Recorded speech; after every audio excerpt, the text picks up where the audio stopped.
बिस्मिल्लाहिर्रहमानिर्रहीम वीवर अस्सलाम वालेकुम। मैं रजा बुखारी हूं। आप देख रहे हैं बुखारी स्पीक्स यूट्यूब चैनल। तो इस चैनल पे हम आपके लिए मुख्तलिफ सर्विस ओरिएंटेड वीडियोस बनाते हैं और आपको बताते हैं कि आपने उन जॉब्स को किस तरह से हासिल करना है जो आपकी डिजायर जॉब्स हैं। इस तरह से आप इस चैनल से बहुत सा फायदा उठा लेते हो। आज की वीडियो जी कि किस तरह से आप जीडी पायलट बन सकते हो। अगर आपने जीडी पायलट बनना है, बच्चे को जीडी पायलट बनवाना है, तो उसको किस किस तरह से आपने बचपन से ही ट्रेंड करना है। बचपन से मुराद क्या है? मैट्रिक, यानी मैट्रिक लेवल से ही बच्चे को ये चीजें करने की आदत डाल लेनी है। उसके बाद इंटरमीडिएट लेवल जब उसका कंप्लीट हो जाएगा, एफएफएससी, इंटरमीडिएट, आईसीएस, कंप्यूटर, वटेवर, जिस भी फील्ड में वो जाता है, उसके सब्जेक्ट्स क्या होने चाहिए, उसका तरीकाकार क्या है, पहले ये सुन लीजिए, फिर आपको डिटेल से बताऊंगा कि आपने बच्चे को अगर पायलट बनाना है तो उसकी हैबिट क्या डेवलप करनी है। फर्स्ट ऑफ ऑल जी, 16 से लेकर 22 साल आपकी एज हो जानी चाहिए। ये तो कंफर्म बात हो गई। आपने इसी एज के अंदर बच्चे को जीडी पायलट का टेस्ट दिलवाना है। 3 दफा आप टेस्ट दिलवा सकते हो। आईएसएसबी में 2 दफा रिजेक्टेड,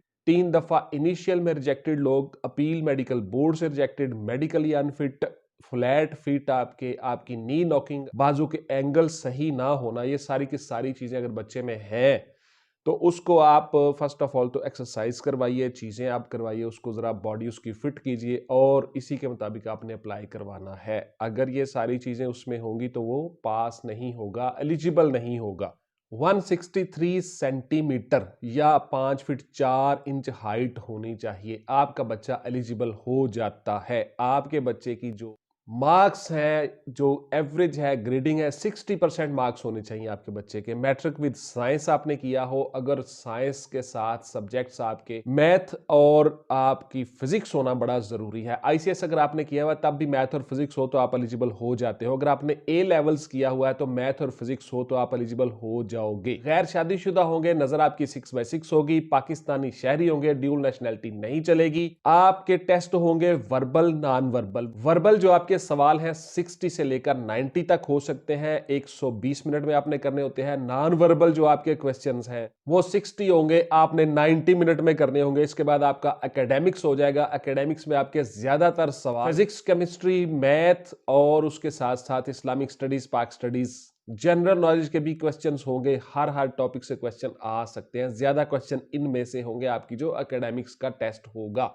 उसके बाद आपने दौड़, रनिंग और पुशअप, सिटअप लगाने हैं, चिनअप्स लगाने हैं। ये सारी चीजें डिटेल से मुख्तलिफ वीडियोस में मेरी पड़ी हुई हैं, देख लीजिएगा। ये वो चीजें हैं जो आपने बच्चे को शुरू दिन से ही करवानी है, यानी उसको एक्सरसाइज करवानी है, फिजिकली उसको फिट करना है और उसके बाद फिर उसको सब्जेक्ट के ऊपर अबूर होने चाहिए जो आप एकेडमिक्स में उसको पढ़ाते हो। 60% मार्क्स होने बड़े जरूरी है। इससे ज्यादा मार्क्स हो तो अच्छी बात है। सबसे पहले आपके बच्चे का जी रिटन टेस्ट होता है। रिटन टेस्ट 3 मराहिल पर मुश्तमिल होता है, वर्बल, नॉन वर्बल और एकेडमिक्स। ये सारी चीजें हो गई, बच्चे ने पास कर लिया। उसके बाद आपका बच्चा आएगा जाएगा इब्तदाई मेडिकल में।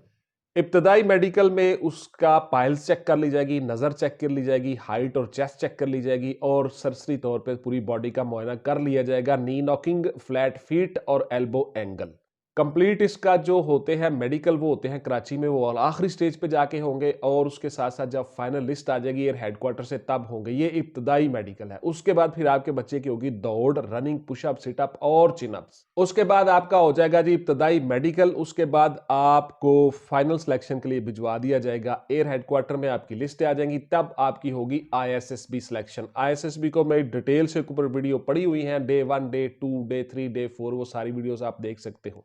अब आपने बच्चे की रूटीन किस तरह से बनानी है जरा गौर से सुन लीजिए। सबसे पहले आपने उसको मश्क शुरू करवा देनी है। जब वो मैट्रिक में आ जाएगा तो आपने उसको वर्बल और नॉन वर्बल की मश्क प्रैक्टिस करवानी शुरू कर देनी है। घड़ी सामने रख के, स्टॉप वॉच सामने रख के, टाइम के हिसाब से। टाइम मैनेज नहीं होता बच्चों से।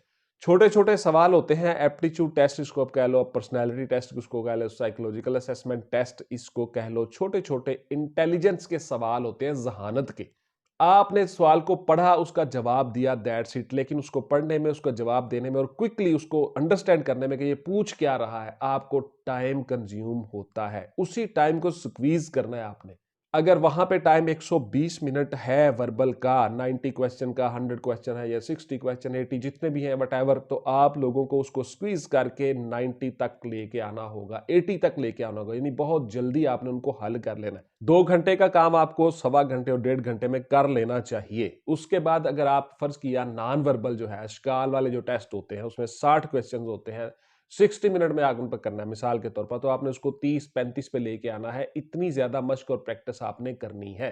साथ साथ बच्चा इंटरमीडिएट लेवल मुकम्मल करेगा और साथ साथ अपनी स्टडी पढ़ाई जारी रखेगा, अपने एम को, टारगेट को सामने रखते हुए वर्बल, नॉन वर्बल और एकेडमिक्स की प्रैक्टिस डेली करेगा। 100 मल्टीपल चॉइस क्वेश्चंस उसको 30-35 मिनट में जरूर कर लेने चाहिए, जिसमें physics, chemistry, bio, maths, English और general knowledge, Urdu, Islamic studies, Pak studies, Pakistan affair और करंट अफेयर और वर्ल्ड अफेयर, तमाम चीजें शामिल हैं। ये सारी चीजें हमने अपने नोट्सों में बताई हुई हैं, उसके मुताबिक बच्चे को तैयारी करवाइए। आपने बच्चे को शुरू दिन से ही फिजिकली भी एक्टिव करना है और मेंटली भी प्रिपेयर करना है उसको कि आपने ये काम करने हैं, तो आप इस तरह से इस लेवल पे जाओगे। ऐसा नहीं है कि अचानक एक दिन पता चले अखबार में, आप ऐड पढ़ें कि जीडी पायलट की वैकेंसीज आई है, आप बच्चे को कहें कि बेटा आप भी जरा ट्राई करो, प्रैक्टिस करो, देखो क्या होता है, चलो इसमें ट्राई करते हैं, चलो इसमें अप्लाई करते हैं। ऐसा बिल्कुल नहीं होता जी। जो बच्चे मेहनत कर रहे होते हैं, दिन रात एक जगह बैठ के पढ़ रहे होते हैं, चिल्ला काट रहे होते हैं, वही कामयाब होते हैं। जिन्होंने अपने टारगेट पे नजर रखी होती है और गोल के मुताबिक चल रहे होते हैं, उसी गोल को वो हासिल करते हैं, उसी को अचीव करते हैं। कभी भी याद रखिएगा, कामयाबी का कोई शॉर्टकट नहीं होता। सक्सेस जो है वो मुसलसल एक प्रोसेस से मिलती है, मेहनत करने से, स्मार्ट वर्क करने से। उसके बाद जी दूसरा काम आपने ये करना है कि आपने मैथ और फिजिक्स के जितने छोटे छोटे फार्मूलाज होते हैं, जो छोटे छोटे सवाल होते हैं, न्यूमेरिकल्स होते हैं, उन सब को बच्चे को डेली प्रैक्टिस करनी है, मशक करवानी है। आप कोई ऐसी किताब ले लें, गेट की किताब ले लें, लेट की किताब ले लें, कोई ऐसी बुक ले लें, M CAT, M D CAT, इस तरह के जो छोटे छोटे क्वेश्चंस होते हैं, एप्टीट्यूड क्वेश्चंस, उन सब को लेके आप प्रैक्टिस मशक कर सकते हो। ये सारी चीजें हमने अपने नोट्सों में बताई हुई है। आप बिफोर टाइम ये सारे काम करोगे, साथ साथ बच्चा स्टडी करेगा, साथ साथ उसको आप डेली ये मशक करवाओगे। अगर आपने उसको पाकिस्तान एयरफोर्स में जीडी पायलट के तौर पे, जनरल ड्यूटी पायलट के तौर पे उसको अप्लाई करवाना है, उसका करियर और फ्यूचर आप देखते हो एज अ पायलट, तो आपको ये सारे काम जरूर करने चाहिए। उसके बाद फिर उसको आपने इंटरव्यू की तैयारी करवानी है। इंटरव्यू की तैयारी के लिए उसको आप अपने पास बिठा के मशक करवाओ, या वो खुद अपने कमरे में शीशे के सामने खड़ा होकर मशक करे। उसके बाद मेरी वीडियोस देखे, बॉडी पोस्चर उसका क्या होगा, बॉडी लैंग्वेज क्या होगी, कॉन्फिडेंट किस तरह उसने रहना है और किस सवाल का जवाब किस तरह से देना है, ये बहुत सी मेरी चैनल पे वीडियोस पड़ी हुई हैं, आप उसको दिखाइए, वो देखे, ऑब्जर्व करे, उसके मुताबिक एक्ट करे। इंटरव्यू के ऊपर बेशुमार वीडियोस पड़ी हुई हैं, जीडी पायलट के ऊपर बेशुमार वीडियोस पड़ी हुई हैं मेरे चैनल पे, बहुत ज्यादा बच्चों के लिए मैंने काम किया हुआ है। वो सारी की सारी वीडियोस देखिए, उसके मुताबिक फैसला कीजिए, उसके मुताबिक बच्चे को तैयारी करवाइए और उसी के मुताबिक चलिए। अब आ जाता हूं जी आखिरी फाइनल चीज, आप लोगों ने करंट इश्यूज, करंट अफेयर्स के साथ जरूर टच रखना है। बच्चे को रोजाना खबरें सुनवानी है, टीवी के ऊपर काम करवाना है, उसको उसको अखबार के ऊपर काम करवाना है। काम करवाने से मुराद क्या है कि आप लोगों ने जो पढ़ना है बच्चे ने, वो उसको राइट फॉर्म में, रिटन फॉर्म में लेके आएगा, उसको लिखेगा, नोट्स तैयार करेगा हर चीज के। पाकिस्तान में क्या हो रहा है, कौन सी तब्दीलियां हो रही हैं, शख्सियात, personalities, each and everything, geography, physical, human geography, दोनों तरह से उसने काम करना है। इस्लामिक स्टडीज के ऊपर काम करना है डेली। और दुनिया में क्या हो रहा है, दुनिया में क्या तब्दीलियां हो रही हैं, मसलन आज तुर्की में जलजला आया है जी, आप यूक्रेन की जंग है जी, फला है जी, कश्मीर के क्या हालात है, उसको एक एक चीज पे पता हो, ग्रिप हो उसकी। और ये सारी चीजें उसने अखबार और टीवी से सुन के फिर उसको लिखना है, डेट वाइज, दिन वाइज। ये सारी चीजें मैंने नोट्सों में बताई हुई है, किस तरह से काम करना है आपने।